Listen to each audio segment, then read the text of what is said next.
Press वार्ता के लिए।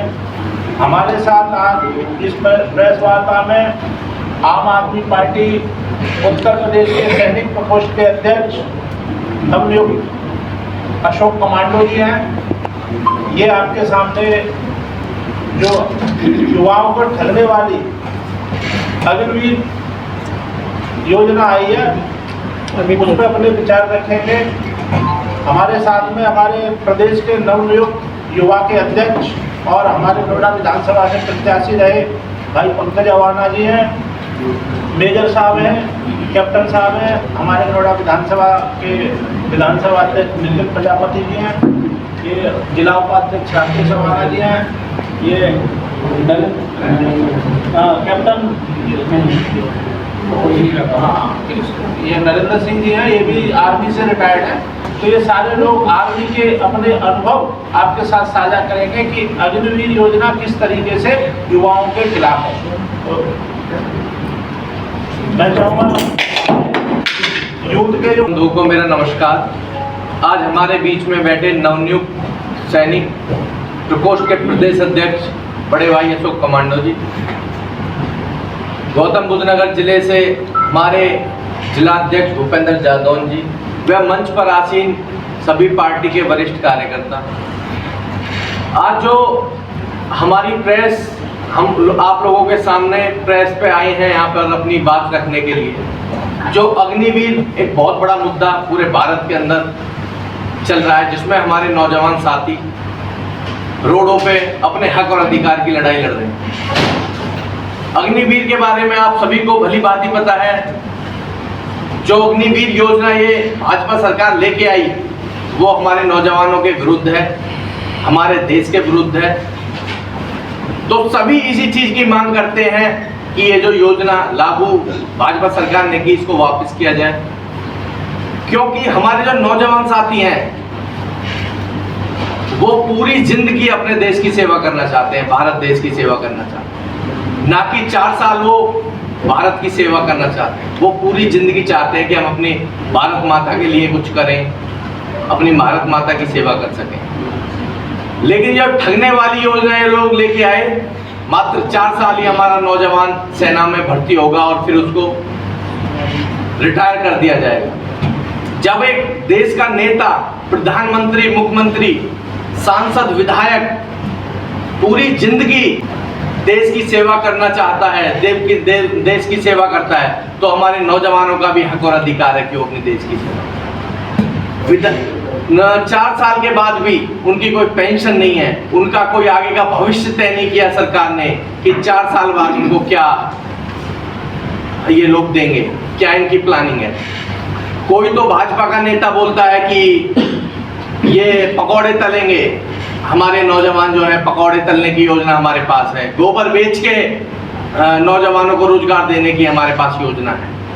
लेकिन 4 साल बाद हम क्या करेंगे देश के लिए, हमारे नौजवान का भविष्य क्या होगा, इनके पास कोई उसका मॉडल नहीं है। तो हम यही मांग करते हैं कि हमारे नौजवानों को पूरी जिंदगी सेवा का मौका दिया जाए, ना कि 4 साल। बाकी हमारे रिटायर अशोक कमांडो जी आपको विस्तार में बताएंगे कि इस योजना का क्या फायदा है नौजवानों के लिए और क्या नुकसान। बहुत बहुत धन्यवाद पंकज भाई, हमारे युवा प्रकोष्ठ के प्रदेश अध्यक्ष भी हैं प्रिय भाई पंकज अवाना जी। दरअसल मैं सबसे पहले आप सब लोगों को धन्यवाद देता हूं और आभार व्यक्त करता हूं कि आप लोग यहाँ प्रेस में आ जाए। सबसे पहले मैं आप लोगों को इंट्रोडक्शन करा दूं। शुरू में बैठे हुए अजीम भाई, जो कि आज इनको पदभार दिया जा रहा है, उत्तर प्रदेश का सचिव इनको बनाया जा रहा है पूर्व सैनिक प्रकोष्ठ के अंदर। अजीत भाई को बहुत बहुत मुबारक हो। बगल में बैठे हमारे सूबेदार मेजर नरेंद्र जी, इनको गौतम बुद्ध नगर का जिला अध्यक्ष घोषित किया जाता है पूर्व सैनिक प्रकोष्ठ के अंदर। हमारे भाई बैठे हैं और प्रिय भाई हमारे भूपेंद्र जादौन जी, सभी आप लोग जानते हो, जिला अध्यक्ष गौतम बुद्ध नगर के। और मेजर साहब, दरअसल में तो बच्चे ही था, सारी चीजें सीखी हैं, पूरा अनुभव है आर्मी का इनको। मेजर साहब राणा जी यहाँ पे बैठे हुए हैं और बगल में बैठे कैप्टन साहब राजवीर जी, जो कि इनको गौतम बुद्ध नगर का जिला उपाध्यक्ष घोषित किया जाता है पूर्व सैनिक प्रकोष्ठ का। और नितिन भाई, बहुत बहुत स्वागत सभी का यहाँ पे। दरअसल जिस तरह से जिला अध्यक्ष जी और भाई पंकज जी ने अग्नि योजना को लेकर के कहा। दरअसल चीजों को समझना जरूरी है, विरोध कर रहे हैं वो एक अलग बात है, लेकिन दरअसल जमीन पे समझना जरूरी है कि 4 साल का मतलब क्या है, 4 साल में वो नौजवान करेगा क्या, सीखेगा क्या, और दरअसल ये गलत क्यों है। गलत तो सभी बोल रहे हैं, नौजवान सड़कों पे है, विरोध कर रहे हैं, पर गलत क्यों वो समझना जरूरी है।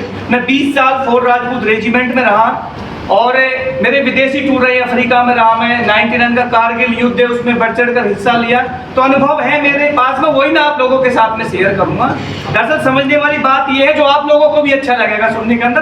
दरअसल जब तक आप 4 साल की बात करते हो तो 4 साल को समझने की कोशिश करो कि जो नौजवान 1 साल की ट्रेनिंग कर रहा है, 1 साल की ट्रेनिंग के बाद में उसको किसी यूनिट बटालियन में भेजा जाता है, पोस्टिंग उसको मिलती है, वो बेटर काम करेगा, या फिर अग्निवीर जिसको सिर्फ 6 महीने की ट्रेनिंग दी जाएगी उसके बाद उसको बटालियन या बॉर्डर पे भेजा जाएगा, क्या दोनों में फर्क है या नहीं है। दरअसल आप सच्चाई पे जाओगे तो आज यदि एक सिपाही भर्ती होता है किसी भी रेजिमेंट के अंदर तो लगभग उसको 1 साल की ट्रेनिंग दी जाती है, और ये लोग क्या कह रहे हैं, अग्निवीर योजना के अंदर उसको सिर्फ 6 महीने की ट्रेनिंग दी जाएगी। अभी फिलहाल 6 महीने की जो ट्रेनिंग होती है वो आर्मी के अंदर बेसिक ट्रेनिंग होती है।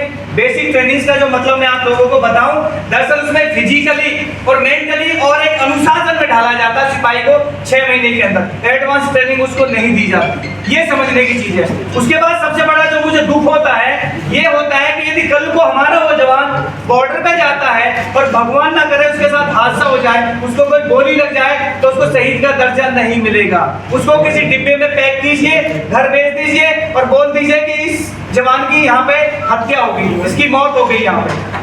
तो ये बड़ा दुखद विषय है, जो माँ भारती की रक्षा करते करते अपना प्यार प्राण त्यागेगा तो उसको शहीद का दर्जा नहीं मिलेगा, उसको कोई तिरंगा नहीं मिलेगा कफन के लिए, उसको सीधा घर भेजा जाएगा। इसलिए मैं इसका विरोध करता हूँ इसका। नेक्स्ट आप आते हो सैलरी को लेकर के, दरअसल नोटिफिकेशन बहुत आ रहे भाजपा के कि ये होना वो होना, और मैं मानता हूँ इस तरह से कुछ चैनल्स हैं जो कि बढ़ा चढ़ा करके चीजों को दिखाते हैं। जो 30,000 है उसका पूरा कैलकुलेशन आप करोगे तो उसमें 21,000, 23,000, 25,000 और लास्ट ईयर जो उसके 4 साल कंप्लीट होने जा रहे हैं तब उसको 28,000 पर मंथ दिया जाएगा। जो ये 30, 35, 40,000 जो आंकड़ा आपको गिना रहे हैं, दरअसल इसमें से इनके पैसे कटेंगे हर साल, और जब ये 10 साल पूरा होने के बाद में आर्मी से इनको रिटायर किया जाएगा तो इन्हीं के पैसा जो इकट्ठा हुआ वो इनको लौटा दिया जाएगा। मैं राजवीर, मैं तो सर इतना जो मेरी अपनी भावना है मैं उनके अनुसार कह सकता हूँ, बनाई बातें मैं नहीं कह सकता, जो मैं फीलिंग करता हूँ मैं वो बता सकता हूँ। फीलिंग में मेरी और भी सरकार है, लेकिन मैं किसी सरकार के पक्ष में नहीं बोल रहा हूँ, ना सरकारों से मेरा कोई लेना देना है। मेरा तो आम भावना से लेना देना है कि अगर मुझ में मानवता नहीं है और मैं किसको उल्लू बनाता हूँ, उसका धन अपने नाम में कर लेता हूँ, तो मुझसे बड़ा देशद्रोही कौन हो सकता है। शायद मैं हर लीडर के लिए बोल रहा हूँ, तो मेरा ये जो अग्निपथ है, अगर ये इतनी अच्छी योजना मान रहे हैं, इसको मैंने मान लिया कि वो अच्छी योजना है कि तुम अच्छी बता रहे हो, तो एक चीज़ मेरे लिए क्यों नहीं कर देते कि अग्निवीर इतनी अच्छी योजना है, देश मेरा है, हर आदमी का देश है, तो जो लीडर हैं वो अनिवार्य किया जाए कि लीडर के लिए अग्निपथ वाला ही जो बंदा वहाँ करके आया हो ट्रेनिंग वो खड़ा हो। मतलब लीडर वही बनेगा जो 4 वर्ष की ट्रेनिंग ले रखी हो। जब इतनी अच्छी योजना तो ये कंपलसरी क्यों नहीं किया जा रहा। मैंने पीएमओ पे भी ट्वीट किया है लेकिन कोई जवाब नहीं है। तो अगर मैंने मान लिया तुम अच्छे हो, तुम सब कर रहे हो, ये कंपलसरी क्यों? आप नागरिक नहीं है देश के, आप इसकी सेवा देश पे बॉर्डर पे क्यों नहीं कर सकते? अगर यहाँ कुर्सियाँ तोड़ सकते हो, एसी में बैठ सकते हो, तो वहाँ जाने में क्या परेशानी है हमको? ये गौरव की बात आप नहीं चाहते। इसका मतलब जो हम गरीब लोग हैं, जो हम लोग एक किसान हैं, मजदूर हैं, जवान हैं, वो मरे हो जाकर, तुम बैठ के यहाँ संसद में और मजे लीजिए। क्या सिस्टम है यार, क्या सिस्टम है? इस देश को कहीं बचाओगे नहीं। शायद जिस तरीके का माहौल चल रहा है इससे तो मुझे देश नजर नहीं आता। और ये अब नहीं, मैंने 14 में ये डिक्लेयर कर दिया था, जिस समय अटल बिहारी वाजपेयी इन्होंने जेटली जी ने पहला बजट लेकर आए तो सबसे बड़ा धोखा 14 में किया इन्होंने। क्या? जो सरमाएदार हैं हमारे, जो बड़े बड़े उद्योगपति हैं, वो 29% टैक्स दे रहे थे, जो कि घटाकर 4% कर दिया गया, वो 25% कर दिया गया, 4% की डिबेट देते हैं। क्यों? वो अपने घर से पैसा देते हैं क्या? वो जनता का पैसा होता है उनके पास। किसकी क्या जरूरत थी उनको घटाने की? और ऊपर से जो एक रिक्शा चालक है मेरे जैसा, वो बड़ी मुश्किल से 100 रुपया कमाता है या 200 रुपया कमाता है, अपने बच्चे की बचत के लिए 50 रुपया जमा करता है, उसको 3.5% डाल दोगे तो शर्म नहीं आती तुमको? वो मुश्किल से छोटा छोटा पैसा इकट्ठा करके 2000 5000, अब वो जब 10,000 या 20,000 आदमी इकट्ठा करते हैं तो लाखों हो जाता है, उसको एक पूंजीपति लेकर भाग जाता है। ये अफसोस है यार, अफसोस है, दुख है मुझे इस चीज का। दरअसल मैं भी सर आज एक प्रेस कॉन्फ्रेंस की गई है आपके द्वारा, किस तरह की प्रेस कॉन्फ्रेंस है, क्या कहना चाहते हैं? जी, ये प्रेस कॉन्फ्रेंस जो भारत सरकार ने अग्नि पथ और अग्नि योजना जो लॉन्च की है भारत देश के अंदर, उसको लेकर के पूरे भारत देश के जो युवा हैं वो सड़कों पे इसका विरोध कर रहे हैं और आम आदमी पार्टी भी इस योजना के खिलाफ है और उसका पुरजोर विरोध करती है कि इसको वापस लिया जाए जल्द से जल्द। क्या खामियां आपको लगी जो इसका? देखो, मैं खुद फौजी होने के नाते 20 साल मैंने आर्मी में सर्विस की है, तो इसमें खामियां, दरअसल सबसे बड़ी खामियां तो ये है कि आप 6 महीना ट्रेनिंग दे करके किसी नौजवान को बॉर्डर पे कैसे भेज सकते हैं, क्योंकि ट्रेनिंग होती है 1 साल की, क्यों ये भारत माँ की सुरक्षा के साथ गद्दारी है। और दूसरा, जो नौजवान भाई हमारा बॉर्डर पे भगवान ना करे कल को गोली लगी वो शहीद हो गया तो उसको शहीद का दर्जा भी नहीं दिया जाएगा, ना ही कोई पेंशन है, ना कैंटीन है, ना हेल्थ कोई सुविधा दी जा रही है, तो इसलिए हम लोग इसका विरोध कर रहे हैं। सरकार की तरफ से लगातार जैसे सपोर्ट में बात कही जा रही है, आम आदमी पार्टी का अगला कदम क्या होगा? देखिए जी, हम लोग जब तक इस योजना को वापस ना लिया जाए हम लोग इसी तरह से विरोध करते रहेंगे, क्योंकि ये नौजवानों के भविष्य के साथ में एक धोखा है और भारत माँ की सीमाओं की रक्षा के साथ में ये एक गद्दारी है भारतीय जनता पार्टी।